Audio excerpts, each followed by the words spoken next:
Hi guys, welcome to Telegram. So आज हम आपके लिए लेकर आ गए हैं बिग बॉस सीज़न 16 के फर्स्ट एपिसोड का रिव्यू।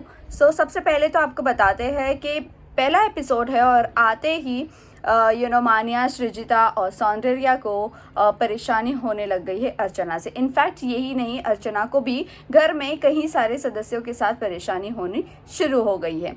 उसके बाद हम आपको बताते हैं, ये तो हुआ ही, लेकिन अब्दुल रोज़िक जो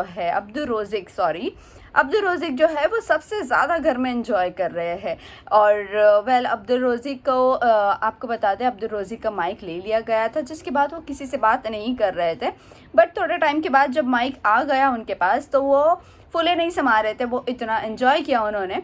ये भी आपको आज के एपिसोड में देखने मिलेगा। इसके बाद हम बात करते हैं, बिग बॉस ने सुबह उठने का रूल्स कुछ तो बदला है। इनफैक्ट कुछ तरीके बदले हैं बिग बॉस ने। ये तरीका है कि सबसे पहले तो बिग बॉस सीज़न 15 की हिस्ट्री में जो अब तक का सॉन्ग, वेकअप सॉन्ग बजता था, वो तरीका अब चेंज हो गया है। तरीका ये है कि सुबह उठते ही अभी सभी कंटेस्टेंट्स को अलार्म से उठना पड़ेगा। दूसरी बात ये है कि 5 मिनट में सभी कंटेस्टेंट्स को गार्डन एरिया में आना होगा और उसके बाद बिग बॉस का एंथम सभी को गाना होगा। और अगर इस चीज़ का भी उल्लंघन किया जाता है, ये भी चीज़ों का अगर बिग बॉस का मूड ख़राब हो जाता है या बिग बॉस के नॉर्म्स के अगेंस्ट जाते हैं, तो इसका भी परिणाम उनको भुगतना पड़ेगा। इसके रेपरकशंस भी उन्हें फेस करने पड़ेंगे।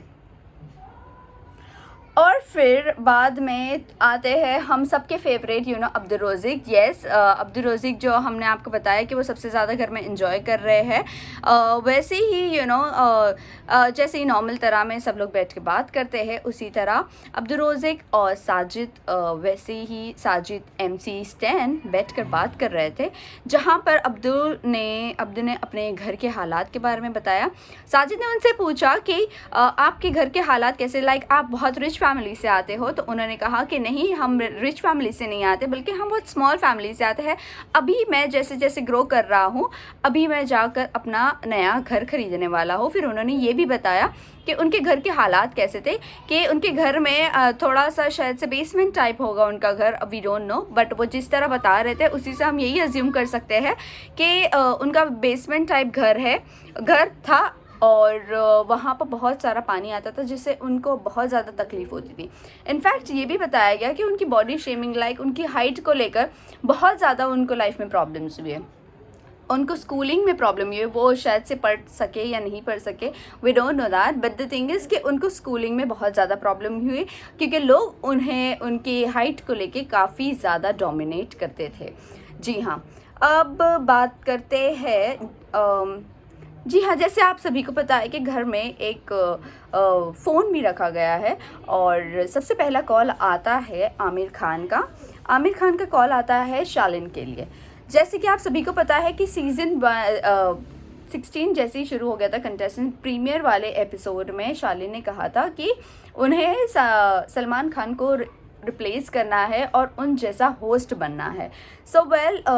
उसी वजह से उनको कहा गया था, उनको ये टास्क दिया गया था कि वो स्विमिंग पूल में जाकर डुबकी लगाए, और यही चीज़ उनको 3 बार करने को कहा गया, क्योंकि वो परफेक्ट नहीं हो रहे थे। बट लास्ट जो राउंड था, जो थर्ड राउंड था, उसमें वो थोड़े से परफेक्ट हो गए थे। बट लेट्स सी आगे और उन्हें क्या क्या टास्क करने पड़ सकते हैं। दूसरा कॉल आता है ऋतिक रोशन का गौतम वीक को। जी हाँ, तो गौतम को कई सारे लोग कहते हैं कि वो ऋतिक रोशन जैसे दिखते हैं या ऋतिक रोशन जैसे है। ये आपको बता दें कि ऋतिक रोशन ने उनको ये टास्क दिया था। पहले तो वो उनका फिज़िक बताया। जैसे कि आप सभी को पता है, ऋतिक रोशन की फ़िज़िक काफ़ी ज़्यादा अच्छी है, तो उन्होंने अपनी फ़िज़िक बताने को कहा। उसके बाद उन्होंने कहा सारे बेडरूम्स में जाकर उनका सिग्नेचर स्टेप करने के लिए कहो ना प्यार का। उसके बाद आता है थर्ड कॉल सोनू निगम जी का, और वो कॉल होता है टीना और अब्दू के लिए। और इसमें टास्क दिया जाता है गाना गाने का, सिंगिंग का टास्क दिया जाता है अब्दुल और टीना के लिए। और उनका फेवरेट सॉन्ग जो है ये पागल है, और ये अब्दू का फेवरेट सॉन्ग है, वो गाने को कहा जाता है उनको। उसके बाद उनको अप्रिसिएशन मिलता है, लाइक अब्दू को इस चीज़ का अप्रिसिएशन मिलता है कि अब्दू ने काफ़ी ज़्यादा अच्छा गाया। और उसके बाद कॉल आता है निमृत के लिए, वो भी बिग बॉस का। जी हाँ, बिग बॉस का कॉल आता है और बिग बॉस उन्हें कॉल पर कहते हैं कि सारे कंटेस्टेंट्स को लिविंग एरिया में एकत्रित होने को कहा जाए और वो खुद कन्फेशन एरिया में आए। और उसके बाद सारे निमृत को कन्फेशन एरिया में बुलाया जाता है और कन्फेशन एरिया में बुलाने के बाद उनको ये चीज़ें बताई जाती है, लाइक अभी कुछ चीज़ रूल्स चेंज किए जाएंगे। अगर उनकी कैप्टनसी में ऐसे कुछ रूल्स अगर ब्रेक होते हैं और ऐसे लगता है बिग बॉस को ये रूल ब्रेक हो रहा है, तो स्ट्रिक्टली वो कैप्टन को फायर कर देंगे। और कैप्टन को फायर करने के बाद और नया कैप्टन का टास्क शुरू होगा और वो टास्क के लिए गार्डन एरिया में टास्क का जो सेट है वो ऑलरेडी बना हुआ है। जब कैप्टन को फायर किया जाएगा उसके तुरंत ही कैप्टन का टास्क शुरू किया जाएगा। उसके बाद बात करते हैं गौतम और एमसी स्टैन। जैसे कि आप सभी को पता है, हर साल यहाँ पर इस घर में काम को लेके तो झगड़े होते ही है, उसी तरह इस बार भी गौतम और एमसी स्टैन के बीच में फर्स्ट डे ही आर्ग्यूमेंट शुरू हो गई, क्योंकि गौतम ने उन्हें कुछ कहा था काम करने के लिए और उनका एमसी स्टैन का थोड़ा सा बात करने का तरीका अलग है उन लोगों से, लाइक गौतम से और अदर कंटेस्टेंट से। तो उनको ऐसा लगा वो बहुत हार्श वे में बोले, जिसके बाद उनकी थोड़ी हीटेड आर्ग्यूमेंट हो गई, लेकिन फिर भी सुलह साजिद खान ने करवा दिया। अब बात करते हैं कन्फेशन रूम में फिर से एक बार बुलाया गया टीना और सृजिता डे को। जैसे कि आप सभी को पता है कि इन दोनों के बीच में कुछ तो नोकझोंक चल रही है बाहर से ही, लेकिन इन्होंने कभी बताया नहीं है। इनका बोलने का मतलब ये है, जब हमने इनसे पूछा था, सृजिता डे से पूछा था इस चीज़ के बारे में, तो उन्होंने कहा था वो सभी कंटेस्टेंट्स की तरह उन्हें भी वैसे ही ट्रीट करेगी।